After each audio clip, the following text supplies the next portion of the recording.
You know what never ceases to amaze me is how the Holy Spirit works. We were at the encounter retreat, and the Holy Spirit was really impressing upon me that we needed to take a look at our giving, and if we were really, giving a 10% tithe. And so I got back, we got back from the encounter retreat, and I'll be honest, tried to ignore it. Thought, it wasn't the Holy Spirit, it was just kind of, caught up in the moment and everything else like that. So I really tried to kind of put that out of my mind. But, the Holy Spirit just kind of kept bringing that up and bringing that up and bringing back that to my memory. So, so finally I submitted and said, fine, I'll take a look at, how much we're bringing home and all this stuff, and are we really giving a 10% tithe? So looked at the figures, and we weren't. And to be honest, I knew that we weren't. But the way that I had rationalized it always was, well, God, you're getting 10% of everything that I have left. So whatever I take home minus health insurance and all this other stuff, you can have 10% of that. So, I mean, I really wasn't giving God, we weren't giving him our first fruits. We were really giving him our leftovers. And so I did the math, and I came up with a new figure, and I was really struggling with the dollar amount. And at that point in time, the Holy Spirit again started speaking to me and said, are you really going to try and nickel and dime me here? Is that what this is about? And so I felt convicted, and so I said, fine, I'm going to do it. So I went online, changed our online giving to to the correct amount. And as I did that, I did it at work.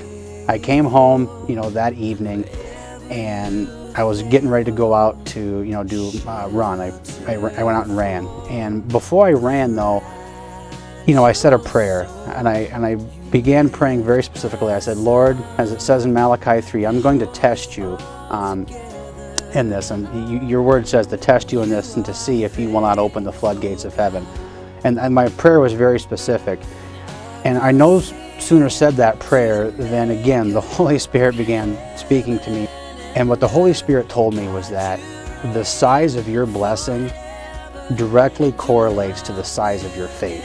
And I wrote that down, and I went out running. And when I came back running, a very amazing thing happened. I should give you a quick recap in terms of how my job works. Essentially, I work for an online university in downtown Minneapolis, and I get paid essentially for how many students enroll in my university. So it's important to tell you that, because as I was out running, a prospect of mine that I've been working with for a while called into my work, spoke with a teammate, and told one of my teammates, hey, I've been thinking about this for a while, I want to enroll. That was the first amazing thing. So that right there was just confirmation in my spirit that I was really doing what the Lord wanted me to do. But I want you to know it didn't end there. Just a few days ago, we got our results for our fourth quarter, which is October, November, and December. And when the results came in, out of a team of, there's 18 people on my team. Out of the 18 people on my team, I have to, excuse me here,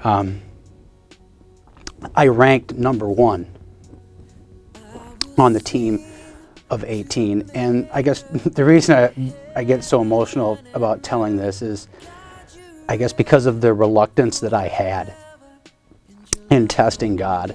And He's shown to be faithful yet again, and He always does. And you'd think by now I would learn, but I haven't. But He honored that.